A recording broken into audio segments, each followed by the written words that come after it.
Bismillahirrahmanirrahim. Assalamualaikum warahmatullahi wabarakatuh.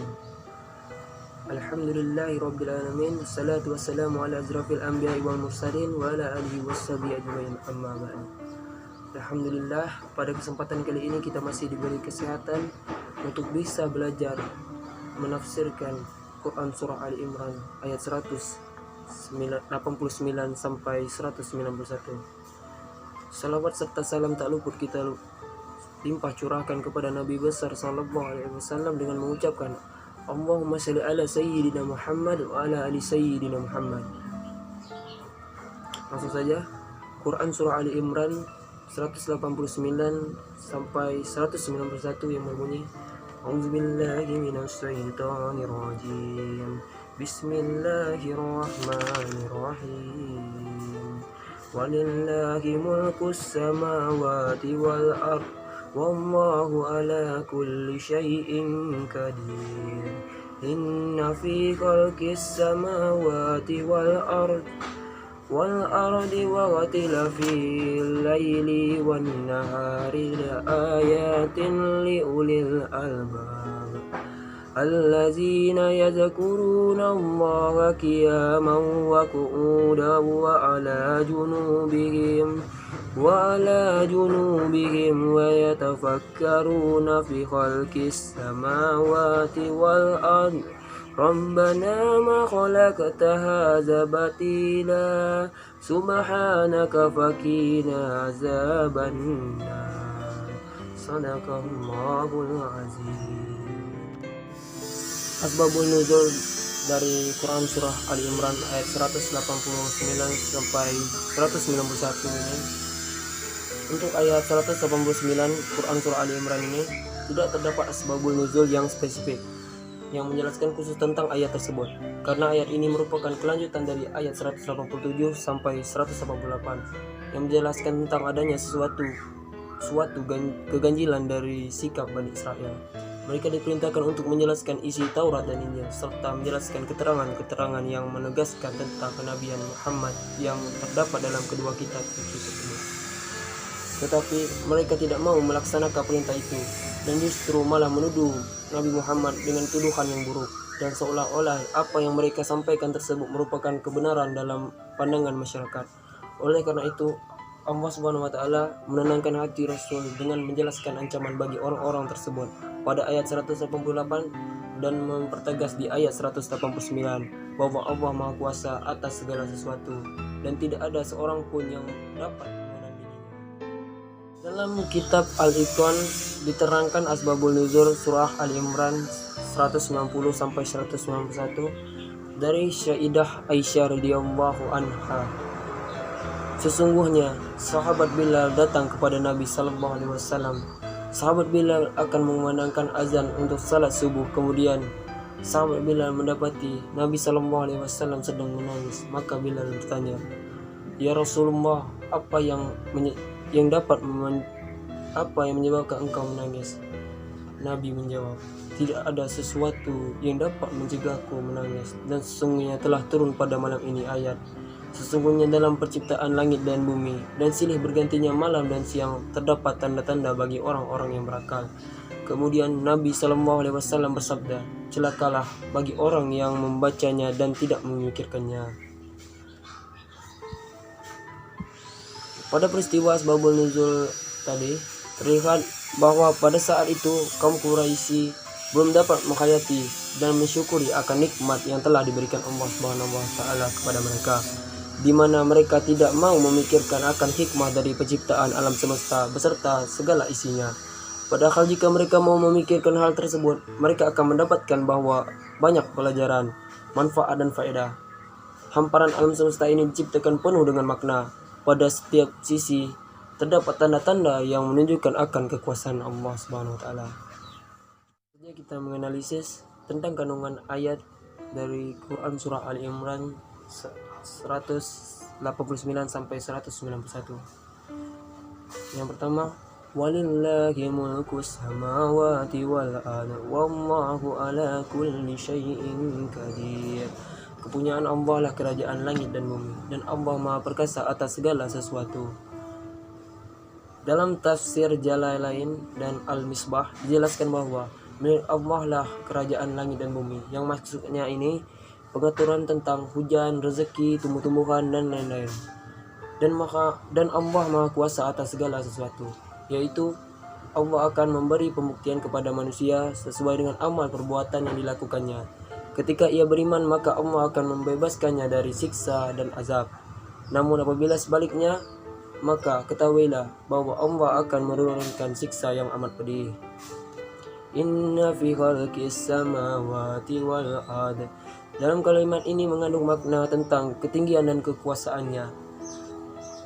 Dan ini tentang kerendahan dan ketebalannya alam semesta yang agung, dengan adanya bintang, planet, laut, gunung, daratan, tumbuh-tumbuhan, dan hal-hal yang berguna lainnya merupakan bukti kekuasaan Allah. Wa akhtilafil ali wan nahar. Dalam kalimat ini mengandung makna bahwa siang dan malam keduanya saling bergantian dan saling bergiliran, yang semua itu merupakan ketentuan dari Allah Subhanahu wa taala. Dari lafaz li'aulil albab, dari lafaz ini terdapat dua kata, yaitu ulul dan albab. Lafaz yang pertama ulul merupakan bentuk jamak yang berarti mereka yang mempunyai, sedangkan lafaz yang kedua adalah al-albab merupakan bentuk jamak dari lub yang artinya intisari, sarifati sesuatu. Jadi ulul albab secara harfiah bermakna orang-orang yang memiliki akal yang murni, yang tidak diselubungi kulit atau ide-ide yang seringkali memunculkan kerancuan-kerancuan dalam penalaran atau pendapat yang dicetuskan.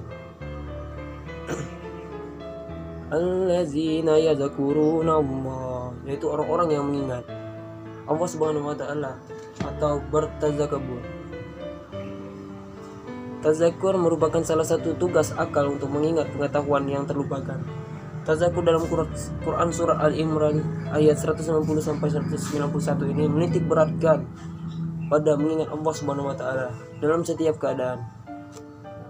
Pada hakikatnya manusia telah mengetahui bahwa Allah Subhanahu wa taala adalah Tuhan semesta alam. Akan tetapi manusia kerap kali lupa akan kewajibannya sebagai seorang hamba untuk selalu mengabdi kepada Tuhannya dan dengan mencari dan mentaati apa yang menjadi syariatnya. Rabbana ma khalaqta hadza batil. Ya Tuhan kami, tidaklah Engkau menciptakan penciptaan yang kami lihat ini dengan sia-sia. Akan tetapi sebagian dari atas kesempurnaan kekuasaan-Mu, semua yang diciptakan Allah Subhanahu wa taala mempunyai manfaat bagi manusia. Tidak ada sesuatu di dunia ini yang diciptakan tanpa adanya kegunaan. Subhanaka fakina azaban nar. Maha suci Engkau, maka perihalalah kami dari siksa neraka. Dalam kalimat ini dijelaskan bahwa ini adalah doa yang dipanjatkan oleh orang-orang saleh supaya terhindar dari perbuatan yang dapat menjerumuskan ke dalam hal keburukan dan memohon agar terhindar dari sisa api neraka. Allah Subhanahu wa taala berfirman, memperingatkan kepada hamba-hambanya bahwa yang diciptakan olehnya berupa langit dan bumi, silih bergantinya malam dan siang, planet dan bintang-bintang yang gemerlapan, lautan, gunung-gunung, hutan, pohon-pohonan, dan tumbuh-tumbuhan, bermacam-macam binatang, dan beraneka tambang. Semua itu mengandung tanda-tanda yang nyata bagi mereka orang-orang yang memiliki akal yang sempurna, sehat, dan cerdas. Allah Subhanahu wa taala mensifatkan orang-orang yang berakal dan sehat itu bahwa mereka itu selalu ingat kepada Allah Subhanahu wa taala dalam keadaan bagaimanapun. Mereka berada baik dalam keadaan duduk, berdiri, maupun dalam keadaan berbaring. Mereka memikirkan ciptaan Tuhan berupa langit dan bumi, mendalami dan merenungkan hikmah yang terkandung dalam ciptaan itu, yang mendatangkan wujudnya Maha Pencipta yang Maha Agung dan Maha Kuasa. Mereka merenungkan supaya berkata, ya Tuhan kami, Engkau tidak menciptakan ini semua tanpa hikmah. Maha suci Engkau yang tidak menciptakan sesuatu dengan sia-sia. Maka jauhkanlah kami dari siksa neraka dengan hikmah-Mu dan kuasa-Mu. Mudahkanlah bagi kami amal-amal yang menunjukkan ke surga, dan jauhkanlah kami dari azab-Mu yang pedih. Jadi ayat di atas menceritakan kita memerintahkan kita untuk selalu mengingat atau berzikir kepada Allah Subhanahu wa taala dalam keadaan apapun, mau itu sambil duduk, berdiri maupun sambil berbaring. Jadi kita dapat ambil kesimpulan dari tafsir Quran surah Al-Imran ayat 189 sampai dengan 191 ini. Dari beberapa pendapat para ahli tafsir dalam kitabnya yang telah disampaikan tadi, jelas bahwa ayat di atas memerintahkan kita untuk senantiasa ingat kepada Allah Subhanahu wa taala dan juga mampu berpikir kritis terhadap apa yang telah Allah Subhanahu wa taala ciptakan sehingga kita dapat mengambil suatu pelajaran darinya sebagai bahan untuk bersyukur, juga muhasabah diri. Dalam ayat ini juga dijelaskan bahwa harusnya integrasi dan keseimbangan antar fungsi akal, yaitu berpikir dan dengan berzikir, sebagai satu kesatuan yang harus ada pada setiap orang muslim agar mampu mengambil hikmah-hikmah yang terdapat pada tanda-tanda kekuasaan Allah Subhanahu wa taala. Ketika manusia, khususnya umat Islam, mampu mengintegrasikan antara akal dan mengingat Allah Subhanahu wa taala, maka niscaya maksud dari penciptaan alam semesta ini dapat dinikmati seutuhnya. Perciptaan alam semesta ini akan tercipta tatanan masyarakat yang mempunyai intelektualitas tinggi dan spiritualitas yang teguh. Hal ini kiranya menjadikan manusia teguh untuk bisa hidup seimbang antara kehidupan untuk dapat akhirat, sebagaimana doa yang selalu kita panjatkan setiap hari.